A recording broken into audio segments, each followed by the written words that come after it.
लीजिए सुनिए धारावाहिक देश मेरा उजला उजला की दूसरी कड़ी। लेखक हैं शैलेंद्र, निर्देशक को प्रस्तुत करता काजल सूरी।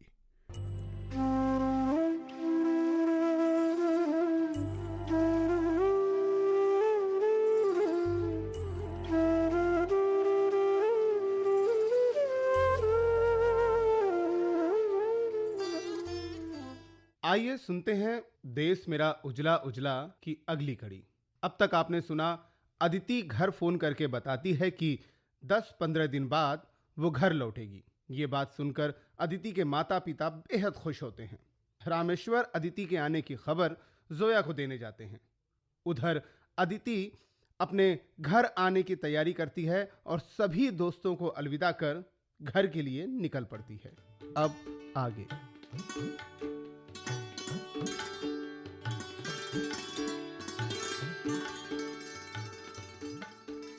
बाबा, रास्ते में कूड़ा फैलने से रास्ता तो रुका ही, और इससे भी अहम बात यह है कि जलते हुए कूड़े कचरे का गंदा धुआं और जहरीली गैस, उफ, उसका आसपास के घरों में रहने वालों की सेहत पर कितना बुरा असर पड़ेगा।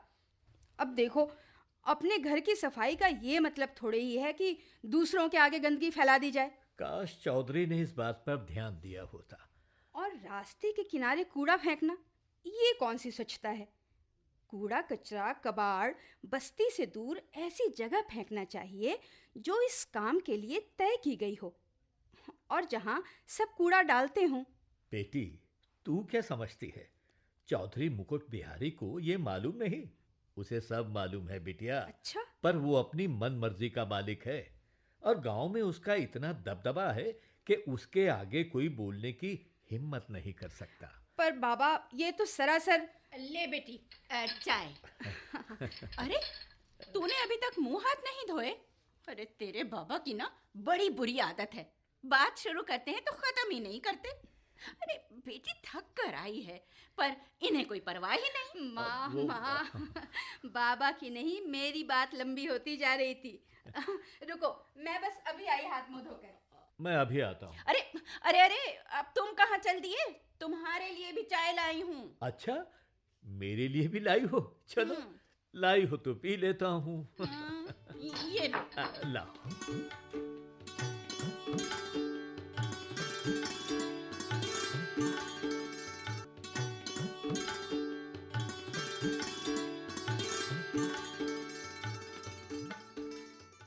दीदी, हाँ देखो आज मैंने तुम्हारा कमरा कितना चमका कर रखा है। हाँ, अरे वाह, सचमुच सुंदर है ना? बहुत। पर सविता, इसे मेरा कमरा क्यों कह रही है? ये कमरा तो हम दोनों बहनों का है। वो तो है ही, बल्कि तुम्हारी गैर हाजिरी में तो मैं ही इसकी मालकिन बन गई थी। पर क्या है ना दीदी, इसे हम सब तुम्हारे कमरे के नाम से ही जानते हैं, इसलिए ये तुम्हारा कमरा हो गया। तो ये बात है। दीदी, तुम विश्वास नहीं करोगी, आज इसकी सफाई पूरे 1 घंटे तक की है मैंने। अच्छा? आज 1 घंटा कैसे लग गया? भाई, कमरा तो रोज ही साफ होता होगा। मैंने कई दिनों से साफ जो नहीं किया था। क्यों? साफ क्यों नहीं किया?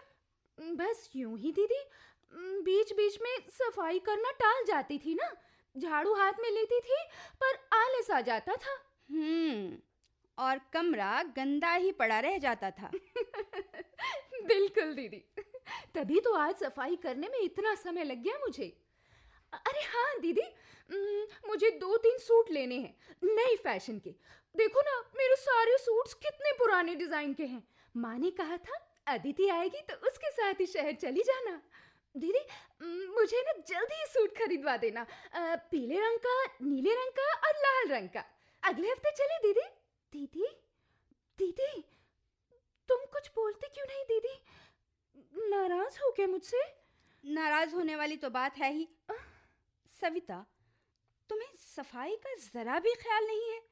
अरे तुम बड़ी हो गई हो, पढ़ने जाती हो, नए फैशन का तो ध्यान रहता है तुम्हें, पर स्वच्छता की चिंता नहीं है। कहाँ तो तुम्हें अपने घर को साफ सुथरा रखना चाहिए था, बल्कि बल्कि आस पड़ोस की स्वच्छता में भी सहयोग देना चाहिए था। और कहाँ तुम हो कि एक कमरे की सफाई में भी आलस करती हो। ये बताओ, क्या तुम्हें इतना भी नहीं मालूम कि जरा सी गंदगी किसी भी बड़ी बीमारी की वजह बन सकती है? ठीक है दीदी, अब से इस घर की सफाई का पूरा ध्यान रखूंगी मैं। और ध्यान रहे, जब तक मैं यहाँ हूँ मुझे जरा भी शिकायत का का मौका नहीं दूंगी। अरे बेटी, यही तो मैं पूछना चाह रही थी कि तू यहाँ कब तक है। ऐसा ना हो कि हमें पता भी ना चले और तू अटैची उठाकर जाने को तैयार हो जाए। अरे नहीं नहीं माँ, ऐसा नहीं होगा। अपने जाने की सूचना आप लोगों को मैं पहले ही दे दूंगी।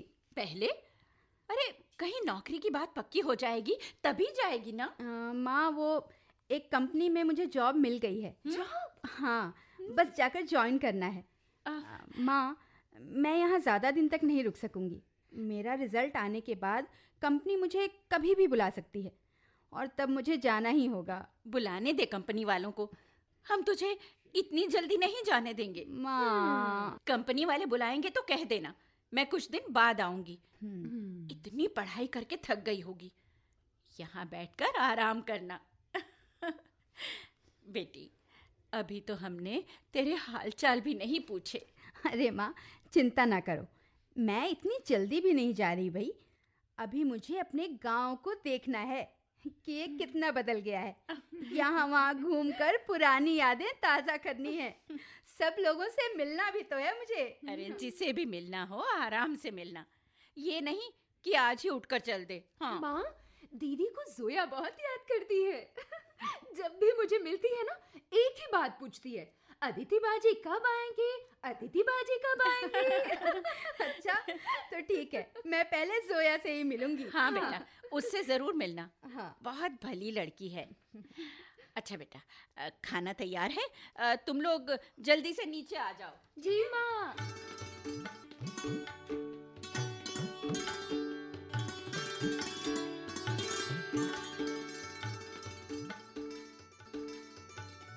नमस्कार चौधरी साहब। अरे प्रधान जी, आइए आइए, पधारिए। शंभू, मालिक। अरे बरामदे में तो कुर्सियां रख दे, हम वहीं बैठेंगे। अच्छा मालिक। चौधरी साहब, जी। बहुत दिनों से आपसे भेंट नहीं हुई थी, इसलिए आज बिना पूछे ही आपके दर्शन करने चला आया। अरे प्रधान जी, कैसी बातें करते हैं आप। कैसी बातें करते हैं भाई। यहाँ प्रधान के पधारने से मेरा आंगन पवित्र हो गया। मालिक, बरामदे में कुर्सियां लगा दी मालिक। अच्छी बात है। आइए प्रधान जी, आइए, उधर चलते हैं, आइए आइए। शंभू। हाँ मालिक। आज ये बरामदा साफ क्यों नहीं किया? मालिक, अभी थोड़ी देर पहले तो सफाई की है मैंने। ये सफाई की? हाँ। इधर कबूतरों के पंख पड़े हैं, वहाँ बीट पड़ी है। मालिक, मैंने तो फरस को खूब चमका दिया था, पर कबूतर बार बार यहाँ के गंदा कर देते हैं। रोज का यही हाल है मालिक। तो मुझे बताना चाहिए था ना भैया, मैं कुछ इंतजाम करता। सुनाइए प्रधान जी, भाई गांव के क्या हाल चाल है, क्या समाचार है? आपके आशीर्वाद से सब कुछ ठीक ही चल रहा है। आपने जो ना ना ना ना ना ना ना ना ना, अरे मुझे पाप का भागी ना बनाइए प्रधान जी। भाई ये चौधरी मुकुट बिहारी आशीर्वाद देने लायक नहीं है, ये तो बस शुभ कामनाएं दे सकता है और हमेशा देता रहेगा। चौधरी साहब, मेरे लायक जो भी सेवा हो तो इस सेवक आपके लिए हमेशा हाजिर रहेगा। अरे मैं क्या सेवा कराऊंगा भैया, गांव के विकास के लिए काम करते रहो, बस मुझे उसी में संतोष है। गांव के विकास में ही मेरा विकास है। वाह, क्या ऊंची बात कही आपने। हाँ, याद आया प्रधान जी, भाई मैं अपनी वो पहाड़ी वाली जमीन के किनारे एक पुश्ता बनवाने की सोच रहा हूँ। अब उस पर खर्चा कुछ ज्यादा आ जाएगा। अगर गांव के विकास कार्यक्रम में उसे हो जाएगा चौधरी साहब, आपका पुश्ता बन जाएगा। आप चिंता ना कीजिए, आपका विकास गांव के विकास से अलग थोड़ी है। अरे वाह प्रधान जी वाह। भाई ग्राम प्रधान हो तो आप जैसा समझदार और सेवा भाव वाला। पर भैया जरा होशियारी से काम करना, भले आदमी के दुश्मन भी ज्यादा हो जाते हैं, जरा सी भी गलती हुई तो। बेफिक्र रहें चौधरी साहब, आपका मार्गदर्शन बेकार नहीं जाएगा। क्या बात है वही प्रधान जी। अच्छा मैं चलता हूँ। ठीक है खुश रहो।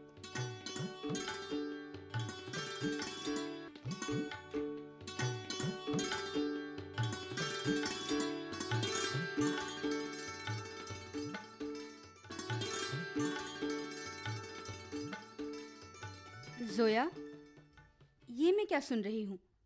तुमने स्कूल जाना छोड़ दिया? हाँ अदिति बाजी, आपने ठीक सुना है। अब मैं स्कूल नहीं जाती। जोया, तुम्हारा पढ़ने लिखने का शौक क्या इतनी जल्दी खत्म हो गया?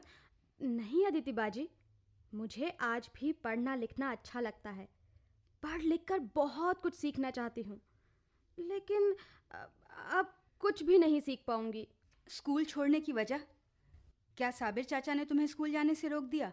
नहीं, मेरे चाचा को मेरा पढ़ना लिखना पसंद नहीं। उन्होंने अब्बू के पीछे पड़कर मेरा स्कूल छुड़वा दिया।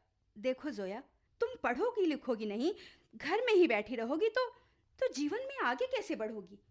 सच मानो बाजी, घर में बैठे बैठे मेरा दम घुटता है। पढ़ी हुई किताबों को फिर से पढ़ने लगती हूँ, लेकिन उन्हें भी कब तक पढ़ती रहूं? साबिर चाचा ने छोटे भाई की गलत बात मानकर तुम्हारे भविष्य की बलि चढ़ाना मंजूर कर लिया। ये उन्होंने बिल्कुल अच्छा नहीं किया। मैं साबिर चाचा से इस बारे में बात करूंगी, तुम्हें आगे पढ़ाने की सिफारिश करूंगी बस। और मुझे विश्वास है वे मेरी बात पर जरूर गौर करेंगे। इंशाअल्लाह।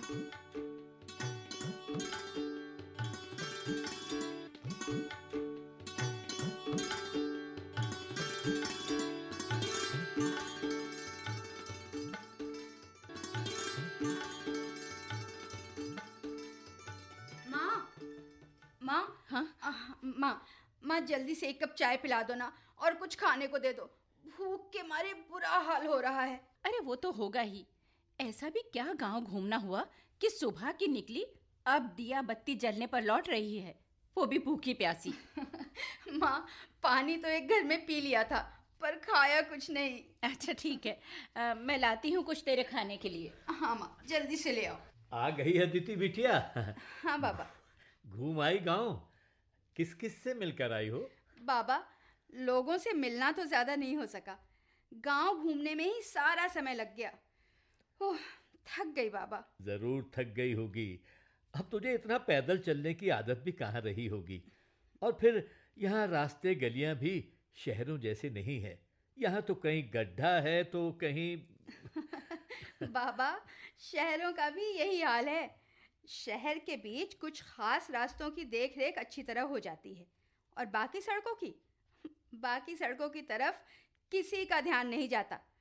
टूटी सड़क पर ही स्कूटर, कार, बस, ट्रक सब दौड़ते रहते हैं। ऊपर से गंदगी का ढेर। शहर में इतना बुरा हाल है? तब तो बेटी हम गांव में ही अच्छे हैं। ये ले अदिति, तेरे लिए थोड़ा सा नाश्ता लाई हूँ, नहीं तो तेरी भूख मर जाएगी। अदिति की माँ, रात के खाने में अभी देर है, तब तक इसे फिर से भूख लग जाएगी। हे प्रभु, तुम बीच में बोलोगे जरूर। वो अदिति, तू मुझे ये बता कि ये गांव तो तेरा अच्छी तरह देखा भाला है, फिर यहाँ ऐसा क्या नया है जो तूने गांव देखने में सारा दिन लगा दिया? माँ, मैंने कई साल बाद आज अपना गांव अच्छी तरह देखा, वरना मैं तो छुट्टियों में घर से बाहर निकलती ही नहीं थी। और इस बार तो बिटिया तू 2 साल बाद यहाँ आई है। हाँ। इस बीच तो गांव का रूप ही बदल गया है। आप बिल्कुल ठीक कह रहे हैं बाबा। मुझे आज ये पहले जैसा गांव लगा ही नहीं। मैं तो हैरान रह गई कि इतना बदलाव हो गया है हमारे गांव में। बेटी, सच पूछो तो अब ये नाम का ही गांव है। और बेटी, ये पृथ्वीपुर ही क्या, अब तो सारे ही गांव कमोबेश शहर होते जा रहे हैं। बिल्कुल ठीक कह रहे हैं आप बाबा। हाँ बेटी। देखती हूँ आज हमारे गांव में पहले की अपेक्षा कहीं ज़्यादा सुविधाएं हैं। गांव वालों का जीवन स्तर भी ऊपर उठता जा रहा है। ये सब देखकर बहुत खुशी हुई। लेकिन गांव में फैली गंदगी देखकर बहुत बुरा लगा। कुछ घर आंगन तो साफ सुथरे दिखाई दिए, लेकिन ज़्यादातर कूड़ा कबाड़ और गलियों में बहता गंदा पानी ही देखने को मिला। ये तो गांव की उन्नति का संकेत नहीं है बाबा। तू ठीक कह रही है बेटी। हमारे गांव में बहुत सी अच्छाइयां हैं, लेकिन स्वच्छता के मामले में हम सचमुच पिछड़े हुए हैं। पर ऐसा क्यों है बाबा? लोगों का ये अपना गांव है, फिर क्यों उनका ध्यान इसे साफ सुथरा रखने की ओर नहीं जाता? इसका जवाब देना थोड़ा मुश्किल है बेटी। मैं ये तो नहीं कहूँगा कि हमें अपने आसपास की गंदगी दिखाई नहीं देती, ज़रूर दिखाई देती होगी, पर शायद हम उसे देखकर भी अनदेखा कर देते हैं, या फिर हर कोई सोचता होगा कि ये काम मेरा नहीं है। बेटी, हम इस बात को भूल जाते हैं कि इस गंदगी के जिम्मेदार भी हम ही हैं। किसी बाहर वाले ने हमारे गांव में गंदगी नहीं फैलाई। आखिर अपना घर भी तो वे साफ सुथरा रखते ही हैं। इसी तरह घर के बाहर भी स्वच्छता का ध्यान रखें तो उनका क्या नुकसान हो जाएगा? ऐसी सलाह सुनने को यहाँ कोई तैयार नहीं अदिति। जरूर सुनेंगे बाबा, जरूर सुनेंगे। शर्त यह है कि सलाह देने वाले को पहले खुद कुछ करके दिखाना चाहिए, तभी लोग उसकी बात सुनेंगे। पर उपदेश कुशल बहुतेरे वाली बात नहीं होनी चाहिए। बाबा, हाँ, मैं सोच रही हूँ। चुप क्यों हो गई बेटी? क्या सोच रही है? सोचती हूँ कि पहला कदम मैं उठाऊं। मैं समझा नहीं। बाबा, अभी मेरे पास कोई काम नहीं है, खाली बैठी हूँ। सोचती हूँ जब तक यहाँ हूँ गांव की स्वच्छता का अभियान शुरू कर दूं। मैं ही इस दिशा में कुछ कोशिश करके देखूं। आपकी क्या राय है? जरूर कर बिटिया, पर तू अकेली क्या करेगी और कितना कर सकेगी? ये समस्या तो है। इस काम में जितने ज्यादा लोगों का सहयोग मिल सके उतना ही अच्छा। इस बारे में भी कुछ सोचती हूँ। अरे हाँ, वो अपनी सविता भी तो है। आजकल उसकी छुट्टियां हैं, तो उसे अपने साथ ले सकती है। अरे हाँ बाबा, मेरे साथ सविता भी तो होगी। लीजिए, 1 से 2 तो अभी हो गए। आशा है कल को तीसरा चौथा साथी भी मिल ही जाएगा। अदिति बेटी, अगर इरादे नेक हों तो देर सबेर लोग आकर आपके साथ जुड़ ही जाते हैं। बिल्कुल ठीक कहा आपने बाबा।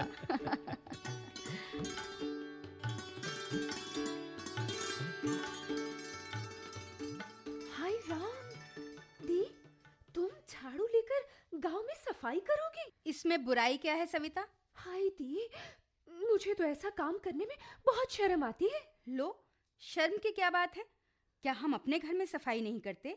अपने घर में करते हैं ना, दूसरे के घर में तो नहीं। हमें किसी के घर में झाड़ू नहीं लगाना है सविता। हमें तो घरों से बाहर वाली जगहों को स्वच्छ रखना होगा, जैसे गलियां हैं, मैदान हैं, स्कूल, बाग बगीचे। समझ गई दीदी, वो जगह जिनका उपयोग हम सब लोग करते हैं। हाँ, अगर हम अपने अपने घरों तक सिमटे रहेंगे तो उन जगहों को कौन स्वच्छ रखेगा? वो तो गंदी ही पड़ी रहेंगी ना। पर दीदी, जब सब लोग उन जगहों का इस्तेमाल करते हैं तो सफाई की जिम्मेदारी भी सबकी होनी चाहिए ना, तुम्हारी अकेली की तो नहीं। मैं अकेली कहाँ हूँ सवी, तू है ना मेरे साथ। मैं ना बाबा, दीदी मैं बाहर झाड़ू वाड़ू नहीं लगाऊंगी। शर्म आती है ना? और अपने गांव गलियों को गंदा रखने में शर्म नहीं आएगी? अच्छा तू बता, तू टीवी देखती है ना? हाँ। तूने देखा होगा, गांधी जयंती के दिन हमारे प्रधानमंत्री ने भी दिल्ली की एक बस्ती में सफाई की थी। देखा था या नहीं? हाँ दीदी, देखा था। प्रधानमंत्री के संदेश का देश की जनता पर बहुत अच्छा प्रभाव पड़ा है। अच्छा दीदी? हाँ, लोग स्वच्छ भारत बनाने के अभियान में ईमानदारी से जुटते जा रहे हैं। फिर हम ही क्यों पीछे रहें? हमें भी इस अभियान में अपना योगदान देना चाहिए। हाँ दी, मैं तुम्हारी बात समझ गई और तुम्हारी बात से पूरी तरह सहमत भी हूँ। पर गांव के बाकी लोगों को भी तो तुम्हारे साथ आना चाहिए ना? आएंगे सभी, जरूर आएंगे। मैं काम शुरू करूंगी तो लोग आएंगे। हाँ, कुछ लोग जरूर नाक भौं सिकोड़ेंगे, तेरी तरह। मेरी तरह? उन्हें मैं कुछ नहीं कह सकती। मैं तुम्हारा हाथ बटाऊंगी। चल सभी, हम कल से ही स्वच्छता अभियान शुरू कर देंगे। हाँ दीदी।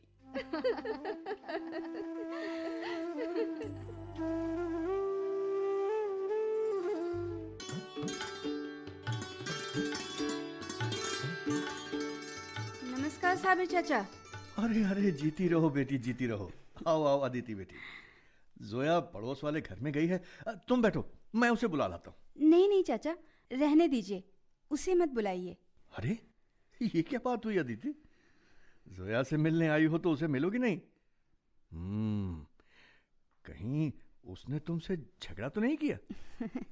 नहीं चाचा, वो क्या है, इस वक्त मैं जोया से मिलने नहीं आई, बल्कि आपसे कुछ बात करने आई हूँ। मुझसे? जी, जोया की मौजूदगी में मैं अपनी बात अच्छी तरह नहीं कह सकूंगी। अरे ऐसी क्या बात है अदिति बेटी? चाचा, मैं आपसे जोया की पढ़ाई के बारे में बात करना चाहती हूँ। मुझे पता चला है जोया ने स्कूल जाना छोड़ दिया और उसकी पढ़ाई अधूरी रह गई। हाँ बेटी, उसकी पढ़ाई बीच में ही छूट गई। लेकिन बेटा, इसके लिए वो जिम्मेदार नहीं है। दरअसल उसका स्कूल जाना हमने ही बंद करवा दिया। पूछ सकती हूँ क्यों? बेटे, मैं अपने छोटे भाई को बेहद प्यार करता हूं। उसकी किसी भी बात को मैं टाल नहीं सकता। मैंने उसे समझाने की पूरी कोशिश की, लेकिन वो अपनी जिद पर अड़ा रहा। यही वजह थी कि मैंने उस वक्त अपनी बेटी के वजूद को नकार दिया। आज मुझे अपनी गलती का एहसास हो रहा है। जोया के मुस्तकबिल की मुझे भी चिंता होती है, लेकिन बेटी मैं मजबूर हूं। उसे फिर से स्कूल भेजकर मैं मुसीबत मोल लेना नहीं चाहता। मैं आपके हालात समझती हूँ चाचा। ठीक है, जोया को स्कूल मत भेजिए, पर उसे पढ़ाई जारी रखने की इजाजत तो दे सकते हैं। पर बेटी, ये देखिए चाचा, सभी लड़कियां पढ़ लिख कर अपना भविष्य बना रही हैं, तो फिर जोया ही क्यों पीछे रहे? तुम गलत नहीं कह रही बेटी, लेकिन बेटी, अब उसकी पढ़ाई कैसे मुमकिन है? स्कूल जाए बगैर वो कैसे पढ़ेगी? घर में उसे कौन पढ़ाएगा? मैं पढ़ाऊंगी चाचा, ये मेरा जिम्मा रहा। अरे अल्लाह तुम पर हमेशा करम फरमाए बेटी। अरे तुमने तो बहुत बड़ी बात कह दी बेटी। लेकिन बेटा, तुम भी जोया को कितने दिन पढ़ा पाओगी? कल को तुम नौकरी पर चली जाओगी, तब क्या होगा? चाचा, अभी मेरे जाने में देर है, और मेरे दूर रहने के बावजूद जोया की पढ़ाई में बाधाएं नहीं आएंगी, ये मैं आपको विश्वास दिलाती हूँ। पर वो कैसे बेटी? चाचा, शायद आपने कॉरेस्पॉन्डेंस कोर्स का नाम सुना हो। हाँ बेटा। जिसमें कॉलेज गए बिना ही विद्यार्थियों को पढ़ने की सुविधा दी जाती है। उन्हें डाक से सारा कोर्स भेज दिया जाता है। हाँ, याद आया बेटी। मेरी फूफी के पोते ने इसी तरीके से पढ़कर बीए पास किया है। अच्छा। लेकिन बेटा, ये सिस्टम तो बड़ी क्लास में पढ़ने वालों पर लागू होता है, भला जोया कैसे? वो तो मैंने एक मिसाल दी है। मेरे कहने का मतलब ये है कि जोया की पढ़ाई भी इसी तरह चलती रहेगी। मैं बराबर उसका स्कूल बनी रहूंगी चाचा। अरे वाह अदिति बेटी वाह, तुम तो बहुत दूर तक सोच लेती हो। तो साबिर चाचा, जोया की पढ़ाई के लिए आपकी हाँ है ना? अरे बेटी, जब तुम उसे अपनी सरपरस्ती में ले रही हो तो फिर मेरी तरफ से 100% हाँ है। बहुत बहुत धन्यवाद चाचा, बहुत बहुत धन्यवाद। अच्छा चाचा, अब मैं चलती हूँ। अरे रुको, जोया आने वाली होगी, उसे मिलकर जाना बेटी। अरे नहीं, देर हो जाएगी चाचा, उससे मिलने फिर आऊंगी। बल्कि उससे कहिएगा मैंने उसे बुलाया है, शाम को मेरे घर पर आ जाए। अच्छा ठीक है बेटी, कह दूंगा।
अभी आप सुन रहे थे धारावाहिक देश मेरा उजला उजला की दूसरी कड़ी।